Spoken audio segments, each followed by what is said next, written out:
I would say that I do have the mindset of failure is not an option because it's a good drive. Whenever I didn't do things that really scared me, it was most of the time the wrong decision.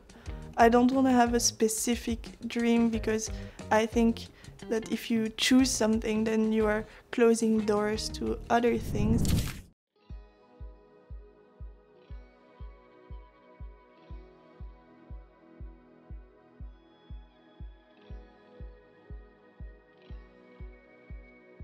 So the people I study with, sometimes they say that they've been wanting to be an architect for like their whole life, and I'm not like that. It's like it wasn't serious. I know no architects. I know, like as a kid I knew no one, so it was like, I mean I knew sort of what it was, that it was about drawing buildings and designing buildings, but I didn't have any experience with what it was. You came with pretty high expectations to Delft, if Yes. I hear you. How is it? Very different, very different, I have to admit. I envisioned, you know, I had it in my mind for 5 years. So it can also be a downfall planning this far ahead, because I had it all mapped out for over 5 years. It's definitely not exactly this. It will never be this way, obviously. So, and how is it now? Yeah, that's a hard question. It's hard to evaluate that kind of stuff. Did you doubt between art school or going to architecture? Yeah, I did, and I think that architecture is maybe the right balance between art and more concrete things. It's a radical thing to say, but for me, like asking myself questions and asking myself, am I in the right place? Is this really what I want to do? They're good, but I think there's a time and place for that kind of question. I think first my housing didn't turn out as nice as I envisioned it. Uni, my first studio was just, again, like completely kind of being pushed into the water and just didn't even know what's going on. Like new life, new language, everything's new. And I came from practice. So I actually worked in an architecture firm, and going back into this whole mindset of everything's possible again, I think that was quite difficult. It still is difficult.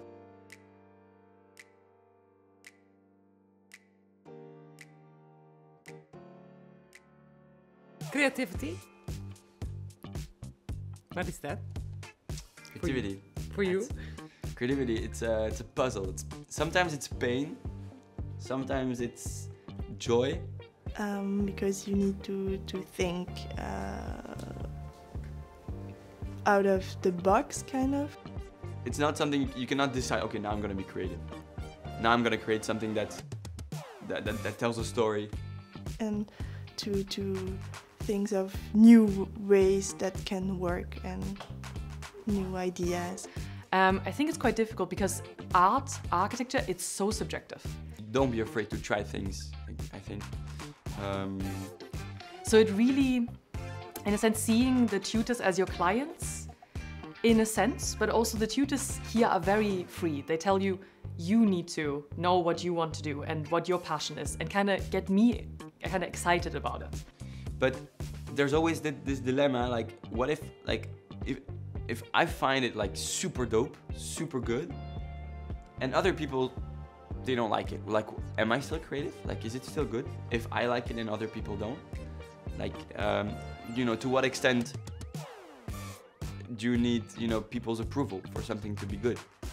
And that's hard. I don't know. Rather than just delivering something and you just kind of deliver it and say, oh, that's the final product, you need to be excited about it. And I think that's where a lot of the grades come from. So rather than the final result, which I think is quite different from other universities, it's not the final result only, it's also how enthusiastic you've been and when you present how the people react to it and how you feel about it.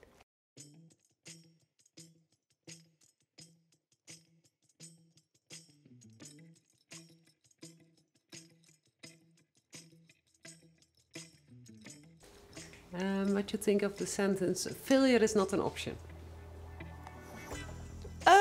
I feel like it's really me. Failure is not an option. I would say that I do have the mindset of failure is not an option because it's a good drive, because it pushes you to do some things, and it gives you, you know, this fire. Because if you're like, oh, I can always fail, it doesn't matter, then I think you lose some of the really intense and really fun things of what you're doing. When you compare yourself, it's never good. No, and it's hard not to, I think, Yeah. sometimes. Yeah.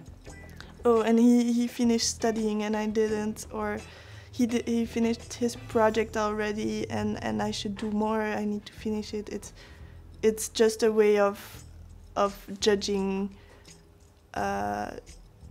yourself, kind of. Yeah. In conclusion, I would say failure is not an option, but it's not because something doesn't match your expectations that it's a failure. It's like about like, yeah. I think a failure would be if you do something without thinking about it and without analyzing what happened and just like letting it go. I think letting it go is failure. And there's no one's gonna die, you know, there's nothing gonna happen if, you know, you fail, or if this next presentation is not gonna turn out fine. It's not worth sleepless nights.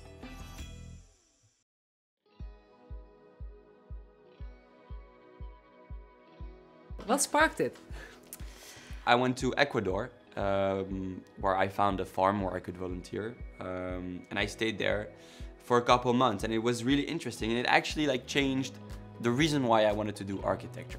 So during my media and communication, I guess high school journey, I actually did a project. So I wanted to become a documentary director, also kind of documenting people's lives.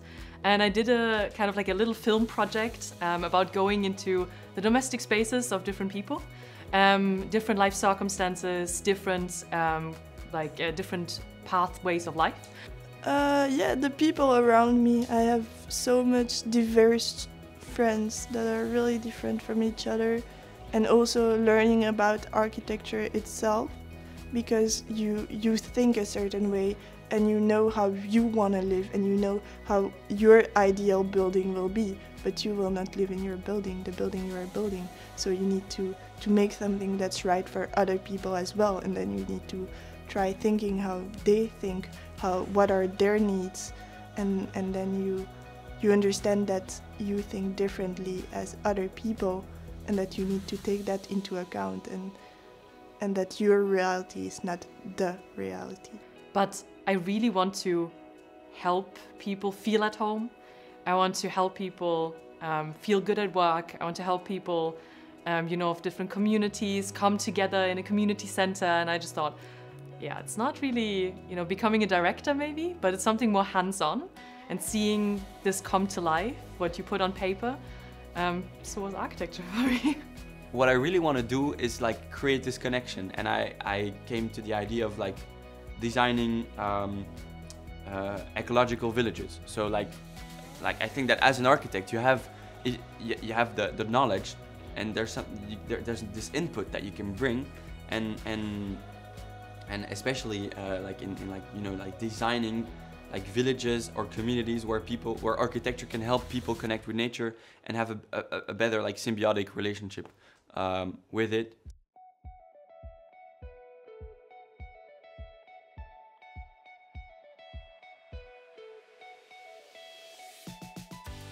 And was there something what the counselor said what really helped you?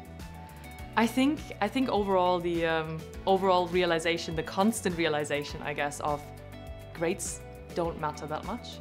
It's much more important to take care of yourself. It's much more important that you don't forget your friends, your family, any kind of connections that you make, which are very important. Grades are one thing, but really think about passing for now, and being happy and healthy and still being passionate about it, and not that you burn yourself out. Which resources do you have? Because you face a challenge and you're gonna have to like, you know, fight it in a way, and it's about what you have, like what's in your backpack, you know, like what do you have? I do my best and I give my best shots, and I can do nothing else. I cannot do like more than just my best, and so you lose your passion because you pushed yourself way too much for a grade that it doesn't matter.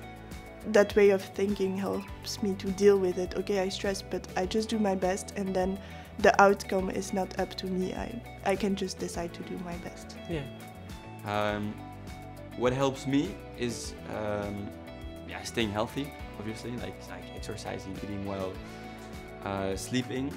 But there's also just talking to people, obviously, and like having friends and family to support you in what you're doing, and reassuring you that what you're doing is good, you know.